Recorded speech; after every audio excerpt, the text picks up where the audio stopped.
5 நிமிஷத்துல ஈஸியான முறையில் குழந்தைங்களுக்கு எப்படி வந்து பாடி பாவாடை பாக்ஸ் ஃபில் பண்றதுங்கிற வீடியோ பார்க்கலாமாங்க. நிறைய பிகினர் நம்மகிட்ட கேட்டிருக்கீங்க. கட்டிங் வீடியோ வந்து ஈஸியான மெத்தட்ல சொல்லி கொடுங்க. குழந்தைங்களுக்கு வந்து பாக்ஸ் ஃபில் போட்டு எப்படி வந்து யூனிஃபார்ம் வந்து பாடி பாவாடை வந்து கட் பண்றது அப்படின்னு நிறைய டிப்ஸோட சொல்லுங்கன்னு சொல்லியிருக்கீங்க.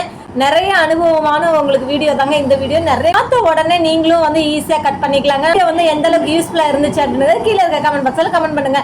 இதுதான் நம்மளோட சேனல் ஃபர்ஸ்ட் டைம் பாக்குறீங்கன்னா கண்டிப்பா ஃபாலோ பண்ணிட்டு நம்ம வீடியோவை ஃபுல்லா பாருங்க. இப்போ வந்து நம்ம இந்த மாதிரி வந்து பார்டர் எடுத்துக்கணுங்க. இந்த பார்டர் எடுத்ததுக்கு அப்புறம் இந்த பார்டர் வந்து பாத்தீங்கன்னா கீழ் பக்கமா இருக்கணும். நம்மளுக்கு ஆப்போசிட் சைடு வந்து ஓப்பன் இருக்கணும், நம்ம சைடு ஃபோல்டிங் இருக்கணும். இப்போ என்ன பண்ணணும்னா இங்க இருந்து நம்ம கீழே வந்து எப்பயுமே நம்ம மடிச்சு அடிக்கணும். ஏன்னா இந்த மடிச்சு அடிக்கும் போது என்ன ஆகும்னா நம்ம குழந்தைங்க வந்து ஹைட் ஆனாலும் அதை வந்து நம்ம பிரிச்சு நம்ம ஆல்டர் பண்ணிக்கலாம். அதுக்கு தகுந்த மாதிரி நம்ம எடுக்கணும். ஸோ இது வந்து நான் எவ்வளவு எடுக்கிறேன்னு கேட்டீங்கன்னா ஃபுல்லா வந்து நான் 3 இன்ச்சுக்கு நம்ம அடிக்கிறதுக்கு நான் அப்படி துணி எடுத்திருக்கீங்க. ஸோ இந்த 3 இன்ச்சு நீங்க விட்டுறணும். விட்டதுக்கு அப்புறம் ஃபுல் பாடி லென்த் நம்ம எடுக்கணும். அதாவது நம்ம ஷோல்டர்ல இருந்து கீழே வந்து அவங்களுக்கு எந்த அளவுக்கு தேவையோ அந்த அளவுக்கு நம்ம லென்த் எடுக்கணும். ஸோ அவங்க கேட்குற லென்த் நம்ம எடுத்துட்டு அதுல இருந்து தான் நம்ம கால்குலேட் பண்ணோம். இப்போ இந்த குழந்தைக்கு வந்து பாத்தீங்க அப்படின்னா நம்ம 38 ஃபுல் பாடி உயரமே எடுத்திருக்கோம். மேலே ஷோல்டர் பகுதியில இருந்து இது ஆஃப் பாடிக்கு வந்து 11 இன்ச்சு நம்ம கழிச்சிடணும்.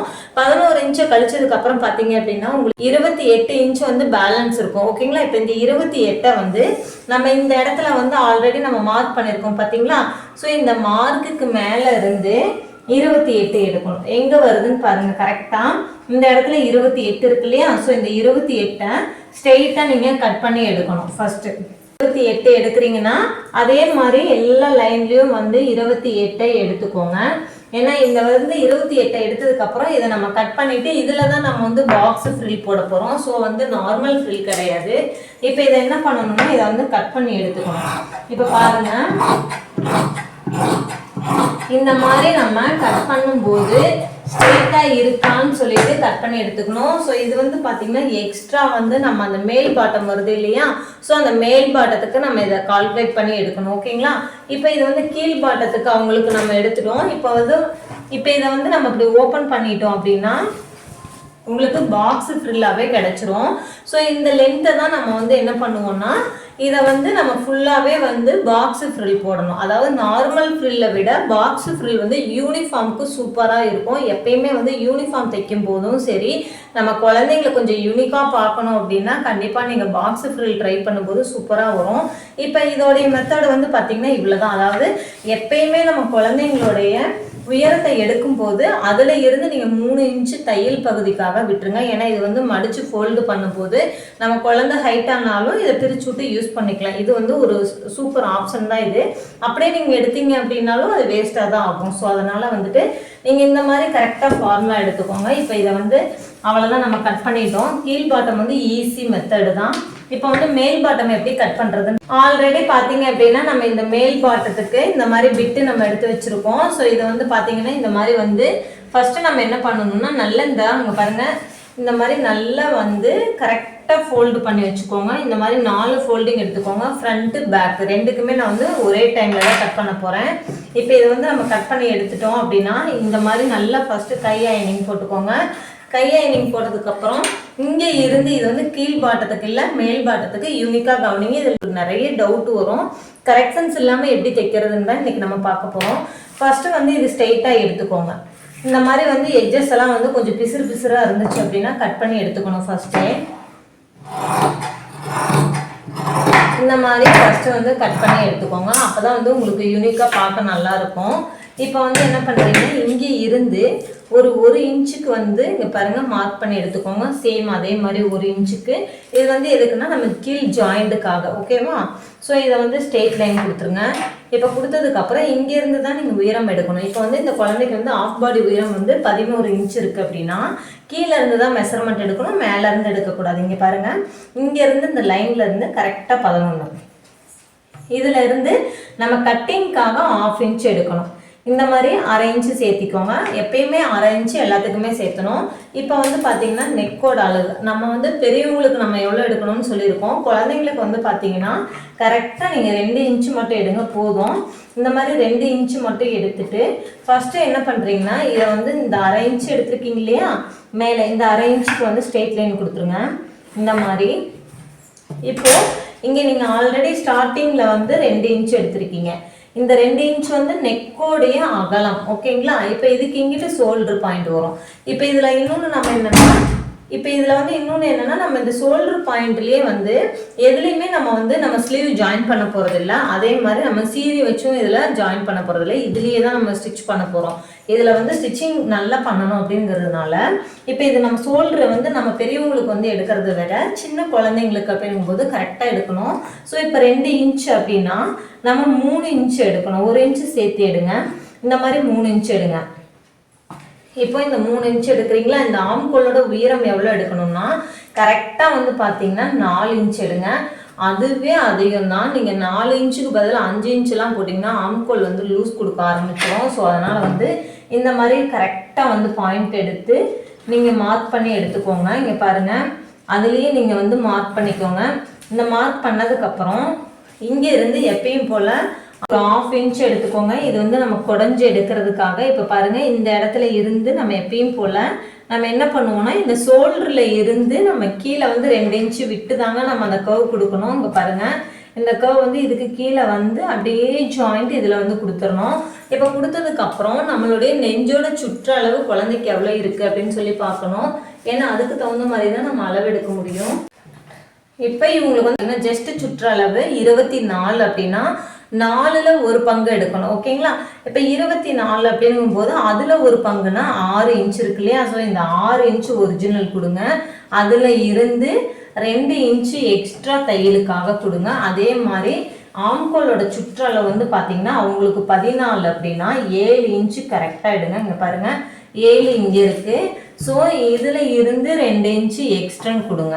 ஓகேவா? இப்போ நம்ம கீழ் அதே மாதிரி உயரம் வந்து அதாவது கீழே இடுப்பு சுற்றளவுக்கும் வந்து பார்த்தீங்கன்னா இவங்களுக்கு மேலே 24 இருக்குது, கீழே இடுப்பு சுற்றளவு வந்து 25 இருக்குது. அப்போ எவ்வளோ எடுக்கணும்னா 6 எடுக்கணும். இங்கே நீங்கள் எவ்வளோ எடுத்துருக்கீங்க? 6, கீழே வந்து 6.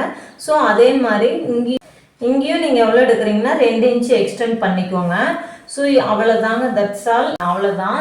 இப்போ இந்த மார்க் வந்து உங்களுக்கு இந்த அளவுக்கு கர்வ் வரணும். ஃபஸ்ட்டு மார்க்கோட கர்வ் வந்து பார்த்தீங்கன்னா இப்படி வரணும்.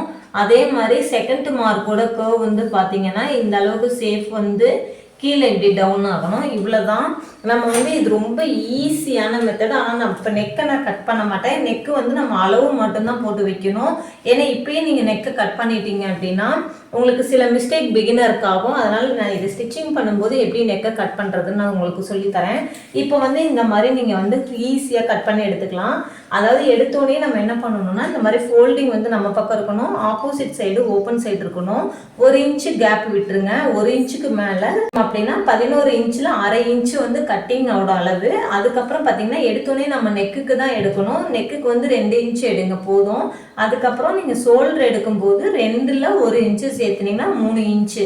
இந்த உயரம் வந்து நீங்கள் 4 இன்ச்சு கம்பல்சரி எடுத்தே ஆகணும். 4ல் எடுத்து நீங்கள் 1/2 இன்ச்சு போட்டு இந்த கர்வ் கொடுத்தீங்கன்னா 3.5 வரும். அதுக்கப்புறம் ஆம்கோலோட சுற்றளவு 14 அப்படின்னா 7 வரணும். அதுக்கப்புறம் எக்ஸ்ட்ரா 2 இன்ச்சு இங்கே. ஓகேங்களா? இப்போ இங்கே வந்து 14 அப்படிங்கும்போது இங்கே நெஞ்சோட சுற்றளவு குழந்தைக்கு எவ்வளோனா மொத்தமே வந்து 24. 24ல் நம்ம 4ல் 1 பங்காக பிரித்தோம் அப்படின்னா 6ங்கும்போது இந்த இடத்துல நம்ம 1/2 இன்ச்சு சேர்த்து 6.5 எடுக்கணும் அந்த கர்வ் வர்றதுக்காக. அதுக்கப்புறமா நம்ம அதே மாதிரி கீழேயும் 6.5 எடுக்கணும். எடுத்ததுக்கப்புறம் பார்த்தீங்கன்னா இங்கேருந்து 2 இன்ச்சு எக்ஸ்ட்ரா, அதே மாதிரி இங்கேருந்து 2 இன்ச்சு எக்ஸ்ட்ரா. இந்த கர்வ் வந்து இந்த மாதிரி வரணும் உங்களுக்கு சேஃபு. இப்போ இந்த மாதிரி கர்வ் வந்துருச்சு இல்லையா? இப்போ நம்ம கட்டிங் எப்படி பண்ணுறதுங்கிறது பார்க்கலாம். கொடுத்துருக்குது ரொம்ப ரொம்ப ஈஸி தான். ஸோ இதை வந்து நீங்கள் ஒரு பிகினராக இருந்தாலும் பார்த்தோன்னே ஈஸியாக கட் பண்ணலாம். இப்போ நம்ம கட்டிங் வந்து பார்த்தீங்க அப்படின்னா ஃபஸ்ட்டு நம்ம மார்க் பண்ணியிருக்கோம் பாருங்கள், இந்த மார்க்கில் தான் நம்ம கட் பண்ணணும். நீங்கள் இந்த மார்க்கில் இது கட் பண்ணிட்டீங்கன்னா அளவு டோட்டலாகவே மாறிடும். ஸோ அதனால் இந்த மார்க் ஃபஸ்ட்டு கட்டிங் மார்க்கில் தான் நம்ம கட் பண்ணணும். இங்கே கட் பண்ணி எடுத்தோன்னே இங்கே பாருங்கள், அதே மாதிரி ஆம்கோல்லையும் வந்து கரெக்டாக நம்ம எங்கேருந்து கர்வ் கொடுத்துருக்கோமோ சேம் சிஸ்ஸர் நல்லா ஓப்பன் பண்ணி இந்த மாதிரி நீங்கள் வந்து கர்வ் கொடுத்து கட் பண்ணுங்கள். அப்போ தான் வந்து உங்களுக்கு ஃபினிஷிங் நல்லாவும் கிடைக்கும். இப்போ இந்த இடம் வரும்போது நல்லா இங்கே பாருங்கள், சிஸ்ஸர் ஓப்பன் பண்ணுங்கள். ஓப்பன் பண்ணிவிட்டு இந்த மாதிரி நல்லா கர்வ் கொடுத்து கட் பண்ணி எடுத்துக்கோங்க. இதுதான் ஒரிஜினல். இப்போ இந்த இடத்துல வந்து நாச்சஸ் போடணும் உங்களுக்கு. இங்கே பாருங்கள், இந்த நாச்சஸ் வந்து எதுக்கு அப்படின்னா இதுதான் உங்களுக்கு ஒரிஜினல் அளவு ஃபிட்டிங்கோடது ஓகேவா. இது வந்து எக்ஸ்ட்ரா தையலுக்காக. ஸோ இது வந்து ஆம்கோலோடையது, அதனால் இங்கே நம்ம வந்து நாச்சஸ் போட தேவையில்லை, இங்கே மட்டும் நீங்கள் போட்டிங்கன்னா போதும். இங்கே இருந்து நம்ம ஃப்ரில் வைக்கிறதுக்காக தான் இது. இப்போ நம்ம இதை போட்டு எடுத்துட்டோம் பாருங்கள். இப்போ நம்ம வந்து ஃபஸ்ட்டு வந்து நெக் இருக்கு இல்லையா, இது வந்து சிங்கிள் நெக்காக தான் நம்ம கட் பண்ணணும். இப்போ ஃப்ரண்ட்டு பேக்கு ஈவனாக நம்ம கட் பண்ணி எடுத்துட்டோம். நம்ம ஃப்ரண்ட்டையும் பேக்கையும் இப்போ ஈவனாக நம்ம கட் பண்ணி எடுத்துட்டோம். இப்போ வந்து பேக்கோடைய நெக்குக்கும் ஃப்ரண்டோட நெக்கும் நம்ம எப்படி கட் பண்ணணும்னு பார்த்தீங்கன்னா, ஃபஸ்ட்டு நம்ம எடுத்துருக்கோம் இல்லையா, இது வந்து பார்த்தீங்க அப்படின்னா உங்களுக்கு இது வந்து நம்ம வந்து இப்போ வந்து நம்ம எடுக்கிறது ரவுண்ட் நெக் எடுக்கிறோம். ஸோ ஃப்ரண்ட் சைடு ஓகேவா. முன் நெக் வந்துட்டு முன்னாடி நெக்கோடைய அளவு டீப் வந்து பார்த்தீங்கன்னா, நான் குழந்தைங்களுக்கு ரொம்ப லோ நெக் ஆகக்கூடாதுங்கிறதுனால நான் கண்டிப்பாக 3 இன்ச்சு மட்டும்தான் எடுக்கிறேன். ஸோ நீங்களும் இந்த 3 இன்ச்சுக்கு கீழே கொண்டுட்டு போனீங்கன்னா ரொம்ப வந்து லோ நெக் ஆகிடும். ஸோ அதனால் நீங்கள் 3 இன்ச்லேயே நிப்பாட்டிக்கோங்க. இங்கே பாருங்கள், அங்கேருந்து நீங்கள் இந்த அளவுக்கு ஒரு 1/2 இன்ச்சு கொடுத்துட்டு இந்த கர்வ் நீங்கள் கொடுக்கணும். இங்கே பாருங்கள், நல்ல வளைவு வரணும். இந்த மாதிரி நல்ல ரவுண்ட் ஷேப்பில் கொடுத்துருங்க. அப்போ தான் வந்து உங்களுக்கு பார்க்கவும் நல்லா இருக்கும். இங்கே பாருங்கள், இந்த மாதிரி அதே மார்க்கரில் தான் நீங்கள் கட் பண்ணணும், அளவு மாறி கட் பண்ணக்கூடாது. இப்போ நம்ம என்ன பண்ணிட்டோம்னா, இங்கே பாருங்கள், நெக்கு வந்து கட் பண்ணிட்டோம். இப்போது நம்ம என்ன பண்ணியிருக்கோம், பேக் தட்டு அதாவது ஃப்ரண்ட் தட்டோடைய நெக்கு நம்ம கட் பண்ணி எடுத்திருக்கோம். இந்த அளவுக்கு சேஃப் வரணும், அப்போ தான் வந்து கரெக்டாக இருக்கும். இப்போ வந்து ஃப்ரண்ட் தட்டு வந்து பார்த்தீங்கன்னா நம்ம ரவுண்ட் நெக்கு போட்டிருக்கோம். இதுவே பேக்கில் வந்து நம்ம பா நெக்கு தான் கொடுக்க போகிறோம் ஓகேங்களா. இந்த பா நெக்கை வந்து ஃபஸ்ட்டு எப்படி கொடுக்கணும்னா குறுகலாக கொடுக்கணும், ரொம்ப அகலமாக கொடுக்கக்கூடாது. இப்போ இந்த பாலை வந்து நம்ம 2 இன்ச்சுக்கு அளவு அதே மாதிரி எடுங்க, சேம் அதே 2 இன்ச் எடுங்க. முன்னாடி எவ்வளோ கொடுத்தோம்னா 3 கொடுத்தோம்னா பின்னாடி வந்து ஒரு 1/2 இன்ச்சு கீழே லோ நெக்காக கொடுக்கணும். இங்கேருந்து 1/2 இன்ச்சு நம்ம ஆல்ரெடி தையலுக்காக விட்டுருக்கோம் இல்லையா, அதில் இருந்து நீங்கள் ஒரு 3.5 இன்ச்சுக்கு பாவு கொடுங்க ஓகேவா. இப்போ பார்த்தீங்கன்னா உங்களுக்கு தெரியும். இப்போ இந்த மாதிரி பாலை தான் நம்ம கட் பண்ண போகிறோம். இந்த இடம் வரும்போது கொஞ்சம் கிராஸ் கொடுக்கணும், இந்த குறுகல் கொடுக்கணும், அப்போ தான் வந்து உங்களுக்கு சேஃப் கரெக்டாக வரும். இங்கே பாருங்கள், இப்போ இந்த அளவுக்கு இருக்கு இல்லையா. ஸோ நான் கட் பண்ணும்போது இந்த பாவை வந்து கரெக்டாக நிப்பாட்டிட்டு அந்த மார்க் இருக்குது பாருங்கள், அந்த மார்க்கில் தான் நம்ம கட் பண்ணி எடுக்கணும். இப்போ பார்த்தீங்கன்னா உங்களுக்கு தெரியும். இப்போ பார்த்தீங்கன்னா உங்களுக்கு பானைக்கு கிடச்சிருச்சு பார்த்தீங்களா. ஸோ அவ்வளோதான், இது வந்து ரொம்ப ஈஸி. இப்போ நம்ம என்ன பண்ணணும்னா இந்த பா இருக்கு இல்லையா, இதை வந்து பேக் சைடு வந்து நம்ம ஓப்பன் பண்ணி விடணும் ஓகேங்களா. ஏன்னா இது வந்து நம்ம ஊக்கு வைக்கிறதுக்காக நம்ம இதை வந்து ஓப்பன் பண்ணி எடுக்கணும். இங்கே பாருங்கள், இந்த இடத்த வந்து நம்ம சென்டர் பாயிண்ட் எடுத்து ஓப்பன் பண்ணி ஃபுல்லாகவே ஓப்பன் பண்ணி எடுத்துக்கோங்க. இந்த மாதிரி நீங்கள் ஓப்பன் பண்ணி எடுத்துக்கோங்க. இது ரொம்ப ரொம்ப ஈஸி மெத்தடில் தான் இன்றைக்கி நான் உங்களுக்கு சொல்லி கொடுத்துருக்கேன். அதாவது பேக் சைடு வந்து இந்த மாதிரி தான் இருக்கணும், ஃப்ரண்ட் சைடு வந்து ஒரே க்ளோசிங்கில் இருக்கணும் ஓகேங்களா. ஸோ இது ரொம்ப ஈஸியான மெத்தடு, பார்த்தோன்னே ஒரு பிகினருக்கு ரொம்ப பிடிக்கும், புரியவும் கூட செய்யும். இதுதான் ஃபஸ்ட் டைம் நீங்கள் யூனிஃபார்ம் கட்டிங் போடுறீங்க அப்படின்னா கண்டிப்பாக நம்ம வீடியோ ஸ்கிப் பண்ணாமல் பார்த்துட்டு நீங்கள் வந்து ஃபுல்லாக கிளாரிஃபை ஆனதுக்கப்புறமா நீங்கள் ஃபேப்ரிக்கில் கட் பண்ணி ஸ்டிச்சிங் பண்ணுங்கள், பர்ஃபெக்டாக வந்துடும் உங்களுக்கு. இதோட ஸ்டிச்சிங் வீடியோ வேணும் அப்படின்னா கீழே இருக்க கமெண்ட் பாக்ஸில் கமெண்ட் பண்ணுங்கள். இதோட ஸ்டிச்சிங் வீடியோ வந்து உங்களுக்கு எந்த அளவுக்கு ப்ராப்பராக பண்ணணும், ஃபினிஷிங் எப்படி கொடுக்கணும்னு நம்ம அடுத்த வீடியோவில் போடுவோம். அடுத்த வீடியோவில் நம்ம ஸ்டிச்சிங் வீடியோ ரிலேட்டடாக அடுத்த வீடியோ வந்து நம்ம ஸ்டிச்சிங் வீடியோ கேட்குற பிகினருக்கு நம்ம ஸ்டிச்சிங் வீடியோ கண்டிப்பாக அப்லோட் பண்ணுவோம். இதோட ஸ்டிச்சிங் வீடியோ வந்து எந்த அளவுக்கு பர்ஃபெக்டாக வருது அப்படிங்கிறது நம்ம பார்க்க போகிறோம். இன்றைக்கான டிப்ஸ் உங்களுக்கு இது புரிஞ்சிருக்கும்னு நினைக்கிறேன். பிடிச்சவங்க கண்டிப்பாக நம்மளோட சேனல் பேஜை மறக்காமல் ஃபாலோ பண்ணிட்டு போங்க. இது எந்த அளவுக்கு யூஸ்ஃபுல்லாக இருந்துச்சு அப்படிங்கிறதும் கீழே இருக்க கமெண்ட் பாக்ஸில் கமெண்ட் பண்ணுங்கள். நெக்ஸ்ட் வீடியோவில் சந்திப்போம். Thank you, bye bye.